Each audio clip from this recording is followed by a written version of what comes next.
예, 이슈 분석 시간입니다.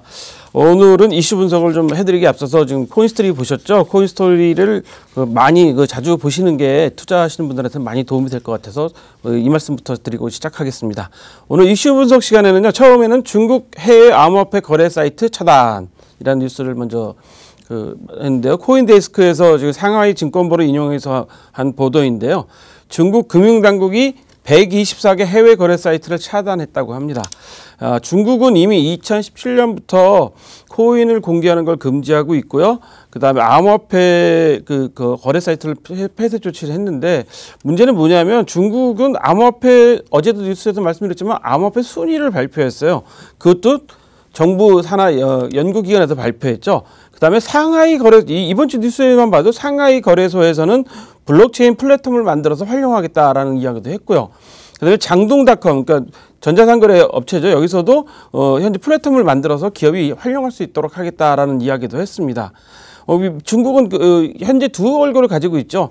정부에서는 암호화폐나 암호화폐 거래소에 대해서는 뭐든지 현재 막아놓고 있는 상태고, 심지어 이번에 124개 해외 거래소를 차단한 것도 자세히 살펴보면 본인들의 국가적인 어떤 이익이나 국가 사회적으로 돌아가는 것을 좀 막으려고 하는 그런 모습을 보이는 반면에, 이 블록체인 기술을 가지고 하는 것에 대해서는 지금 여러 가지 활동들을 하고 있습니다. 심지어는 이제 암호화폐 순위까지 현재 발표했다는 것 보면 중국 사람들도 바보가 아닌 이상, 중국 정부 당국도 바보가 아닌 이상 블록체인 기술과 암호화폐 기술은 서로 뗄래야 뗄 수 없는 사이라는 걸 잘 알고 있을 텐데, 암호화폐는 중단시켜 놓고 암호화폐 순위를 발표하는 이런 약간의 양면적인 얼굴을 보이고 있기 때문에 저희가 중국의 이런 내용을 좀 잘 봐야 될 것 같은데요. 어제 뉴스에서도 말씀드렸다시피 중국은 위챗에서 암호화폐, 블록체인, ICO 이런 말이 나오는 것도 전부 다 지금 차단시키고 있다는 거죠. 이런 상황이기 때문에 저희가 중국과의 어떤 거래나 이 중국 사이트를 활용할 때에도 정말 신경 써야 되는 내용이기 때문에 잘 보셔야 될 것 같아서 첫 번째 이슈로 선정했는데, 이번 주 중에 각국 나라의 현황을 보면 여러분도 잘 아시면 글로벌 물류업체 UPS나 영국 정부에서도 복지수당을 블록체인 기술로 앞으로 활용해서 한번 하는 걸 시험적으로 해보겠다라고 했고요.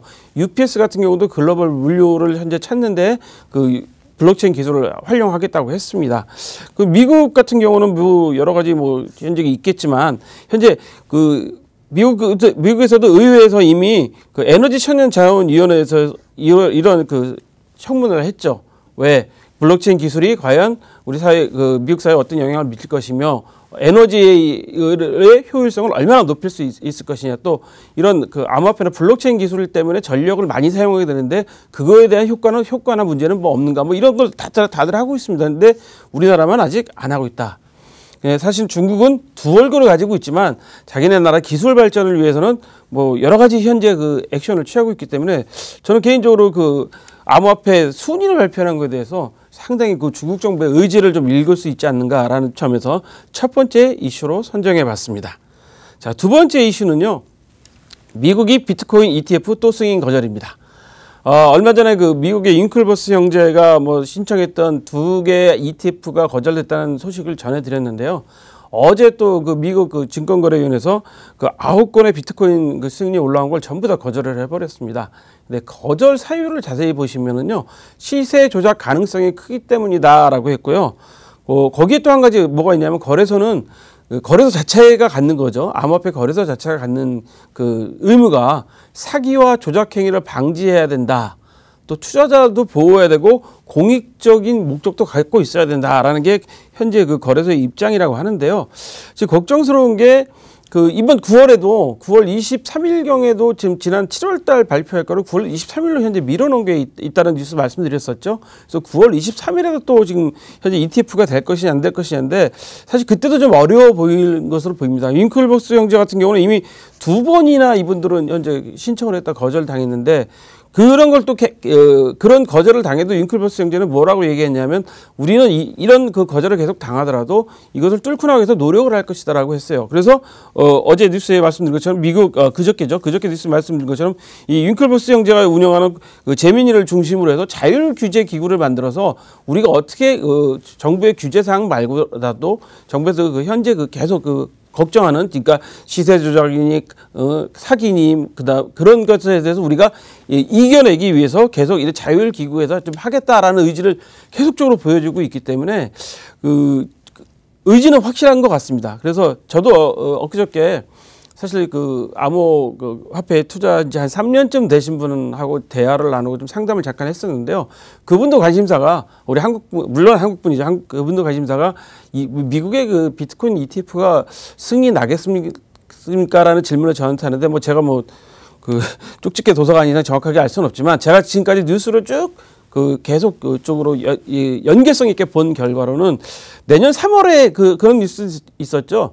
결국 ETF가 내년 3월쯤에 승인이 날 가능성이 좀 높다라는 뭐 그런 뉴스 있었는데 현재 같은 상황이라면 3월도 약간 어렵지 않나 싶어요. 왜냐하면 현재 그 미국 증권거래위에서 요구하는 사항 지금 좀 전에 말씀드린 것처럼 뭐 거래소가 해야 될 일이 너무 많은 거죠. 보안뿐만 아니라 뭐 사기와 뭐 조작 행위를 방지하는 일을 해야 된다. 그다음에 투자자와 공익을 보여야 된다는데 제가 이거 방송 들어오기 방금 전에 본 뉴스 중에 하나는 그 계속 그 북한 그 해커들이 계속 그 공격을 하고 있다는 그런 러시아발 그 뉴스가 있었습니다. 그렇기 때문에 그 거래소들이 확실하게 이 투자자를 보호하기 위한 그런 규제책을 만들거나 그런 것을 계속적으로 보완하지 않는 한 그 ETF 승인은 그리 녹록치가 않다는 결론이죠. 그래서 많은 기관 투자가들이 현재 뭐 골드만삭스니 뭐 전부 다 대기를 하고 있는 상태인데 그런 점들이 좀 해결이 되고 나면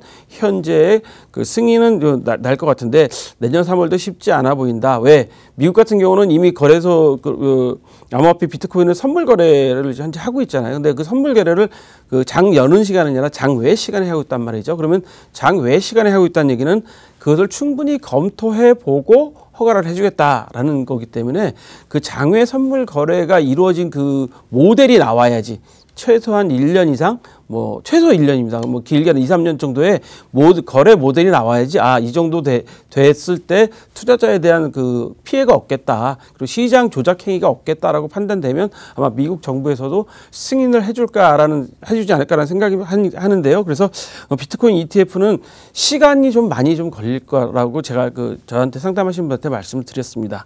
그래서 오늘 두 번째 이슈로는 미국의 비트코인 ETF 승인 또 거절로 삼았습니다.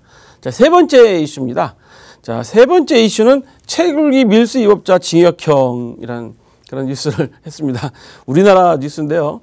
우리나라 어떤 수입업자가 중국에서 채굴기를 300대, 그러니까 300여 대라고 표현했는데 302대랍니다. 정확하게. 밀수입을 시도하다가 적발이 됐다고 하는데요. 밀수하니까 공항을 통해서 인천공항을 통해서 뭐 채굴기를 품명하고 단가를 바꿔서 뭐 들어왔다는데 이분이 지금 현재 어제 그 처벌받으신 그 선고 결과를 보면 관세법 위반 혐의로 징역 1년에 집행유예 2년 120시간 사회봉사를 현재 그 선고를 받았다는데 밀수하니까 갑자기 그 항공사 운영하는 그 기업도 갑자기 생각이 납니다. 사실 밀수행위는 해서는 안 되죠. 그 밀수라는 게 사실 중요한 장치인 것 같아요.